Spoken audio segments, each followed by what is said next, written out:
تو ہوا کیا پھر؟ فَنَبَذُوهُ وَرَاءَ ظُهُورِهِمْ، اب جن کو کتاب دے دی گئی تھی انہوں نے اس کتاب کو، اس علم کو، اللہ کے دیے ہوئے ان مسائل کو پیٹھ پیچھے پھینک دیا، نہ بتایا کسی کو۔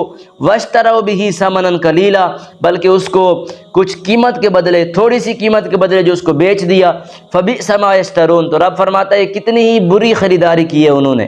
تو دیکھیں اس آیت کو میں نے اس لیے پڑھا تاکہ آپ تک یہ بات پہنچا سکوں کہ رب تعالیٰ کو یہ چیز بھی پسند نہیں ہے کہ اگر کوئی بندہ کسی چیز کا علم رکھتا ہے، کوئی بندہ کوئی ایسی بات جانتا ہے جو سامنے والے کے لیے مفید ہو سکتی ہے، اگر کوئی بندہ آپ سے مسئلہ پوچھتا ہے، آپ کو اس کا علم ہے تو وہ سامنے والے کے لیے مفید ہے، اس کو فائدہ دینے والی بات ہے، تو آپ اس کو بتا دیں۔